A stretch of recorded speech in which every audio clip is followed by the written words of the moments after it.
welcome to the channel. Today I'm going to be teaching you how to make the world's best gluten-free cookies. And I am not exaggerating. These are the best gluten-free cookies ever. In fact, I think they're the best cookies ever. So let's jump to the recipe. So first you'll add 2 sticks of butter, a cup of light or dark brown sugar, half a cup of granulated sugar, and 2 teaspoons of gluten-free vanilla extract or vanilla paste. Once all of those ingredients are in the bowl, you will mix on a medium-low speed until they're combined and very fluffy. Then you're going to add a teaspoon of table salt and 2 large eggs. Mix on medium until fluffy and significantly lighter in color, and for best results, add 1 egg at a time. Then we're going to add 1 teaspoon of gluten-free baking powder, 1 teaspoon of baking soda, and 2 1/3 cups of King Arthur gluten-free all-purpose flour. Next, add 2 cups of chocolate chips, or more if you want. So the dough is going to get extremely thick, so it's best to switch out your attachment on your mixer, and then slowly mix the dry ingredients and chocolate chips until you no longer see flour. Try not to overmix. Also, if you're using a mixer like mine, you can cover it with an old t-shirt to prevent a cloud of flour. So, yeah.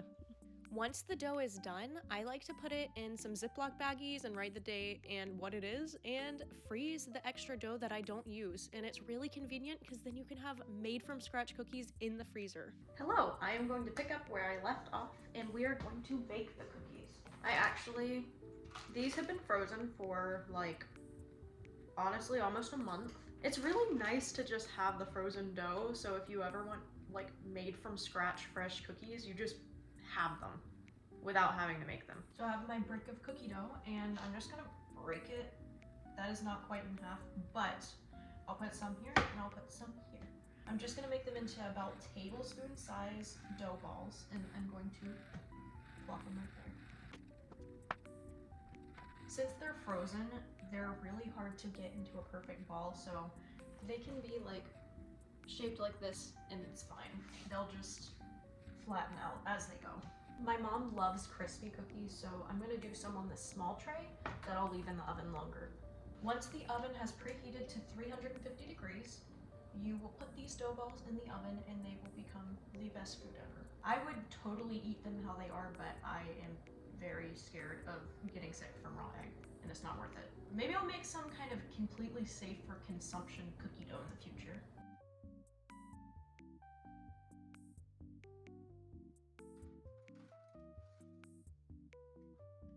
Now the cookies are out of the oven.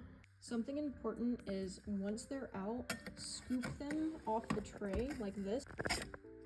That way they don't stick to the tray permanently, because I've had some cookies, be one with the tray. Now it's time for the taste test.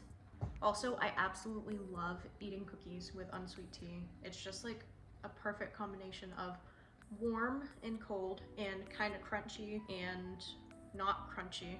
Yeah, and sweet and kind of bitter. Also, look at this cup. It has the sheikah eye from Breath of the Wild.